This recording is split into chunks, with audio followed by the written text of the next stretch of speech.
सात संगत जी, दास आप जी सभी संत महात्माओं के चरणों में एक छोटी सी विचार लेकर आया है। आशा है प्रमाण करें। सात संगत जी, बात एक नदी के किनारे बस रही छोटी सी गांव की है। सात संगत जी, उस गांव में एक बुजुर्ग व्यक्ति रहता था। प्रभु का परम भक्त था। उठते बैठते काम करते प्रभु भक्ति में ही लीन रहता था। सात संगत जी, उनका प्रयास था कि गाँववासी को भी सत्संग भजन से जोड़े, सभी सत्संग भजन में आए। लेकिन गांववासी सात संगत जी उनकी बातों को समझता नहीं था। गांव के लोग उन्हें मजाक में ले लेते थे। कोई भी सत्संग भजन का महत्व नहीं समझने का प्रयास करता था। सात संगत जी, वह बुजुर्ग व्यक्ति जो है एक छोटी सी झोपड़ी में सत्संग भजन के साथ कपड़े सिल सिल कर जो है अपना जीवन का भरण पोषण और आनंदमय जीवन जी रहे थे।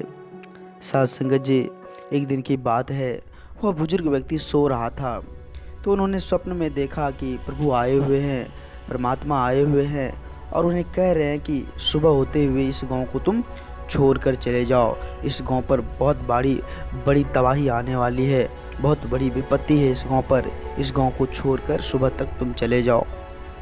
सात संगत जी, जैसे ही नींद खुली वे अचरज में पड़ गए कि क्या होगा, गाँव वाले का क्या होगा। वो फ़ौरन गाँववासी को जाकर बताने लगे कि यह गांव खाली कर हमें जाना होगा। सात संगत जी, कोई उनकी बातों को समझने को तैयार ही नहीं थे। अब तो मालिक का फरमान था। सात संगत जी, वो जाने को तैयारी करने लगे। सभी लोगों उनको देख कर मजाक उड़ाते थे। बोले, पागल हो गए हो तुम, कैसी बातें कर रहे हो तुम, इतने दिनों से रहते आ रहे हैं, कोई विपदा आई नहीं, आज तुम बोल रहे हो कि विपदा आने वाली है। सात संगत जी, गाँव वाले लोग उसे पागल समझने लगे। कोई भी उसकी बातों को नहीं माने। अब करे तो करे क्या। सात संगत जी, उसे अकेले ही गांव छोड़कर जाना पड़ा।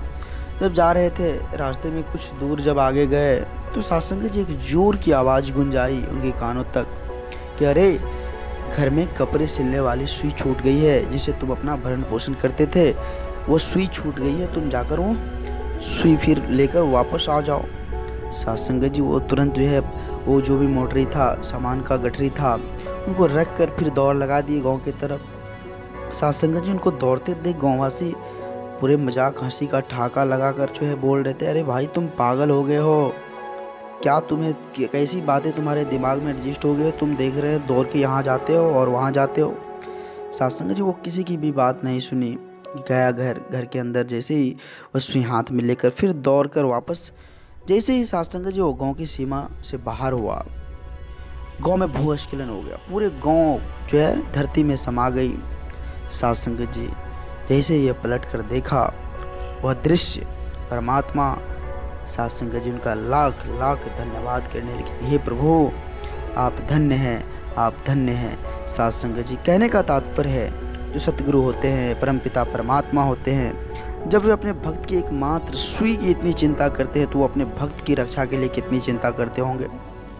सात संगत जी, इसलिए हमें सत्संग भजन सिमरन से जुड़े रहना चाहिए और इस परम सत्ता, इस परम पिता परमात्मा के चरणों में ही नतमस्तक होकर जीवन यापन करनी चाहिए। सात संगत जी, दास आप जी सभी संत महात्माओं के चरणों के धूल के समान हैं और दास आप जी सभी संत महात्माओं के चरणों में छोटी छोटी विचार लेकर आते रहता है।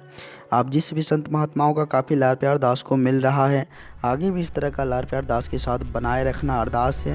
अगर ये छोटी सी स्टोरी आप जिस भी संत महात्माओं को अच्छा लगा हो तो सभी संत महात्माओं के बीच शेयर करें और दास के चैनल को सब्सक्राइब भी करें। सात संगत जी, प्यार से कहिए, धन्य निरंकार जी, धन्य निरंकार जी।